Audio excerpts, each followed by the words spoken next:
Welcome to Absolvers. In this video, I will show you how to batch process and optimize images by using Affinity. Affinity is a free graphics editing software and it is free.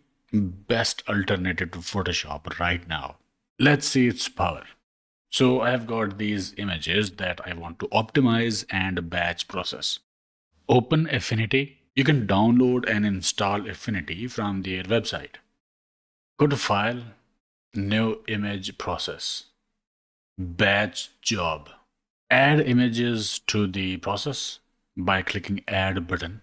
Navigate to the images, select all images and open. Select output folder, save into output. Select folder. Then select output formats. I will choose save as JPEG and save as WebP.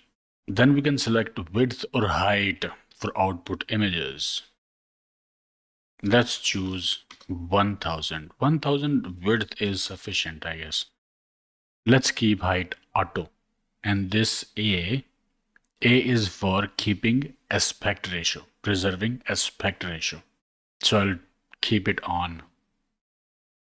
And below we have some other predefined functions. These can be applied to all images that are being processed. I will select strip metadata. Select and apply. I can remove it by using remove button.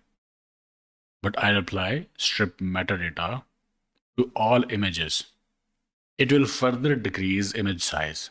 We can also select black and white, flip horizontal, flip vertical macros.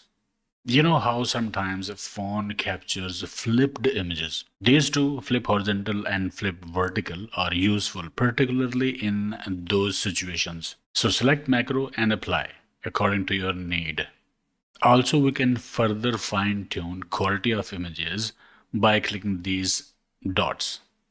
So we have a lot of control over this image optimization process and batch processing inside Affinity. And in result of this batch processing, I will get two outputs for each image, JPEG and WebP. I'll click OK, and that's it. Done. This is the output, JPEG WebP. So this is how you can batch process images and optimize images for web or other media easily and freely. Affinity is free and it is best free alternative to Photoshop. Okay, I hope it helped. Like, share, subscribe, and I will see you in the next one.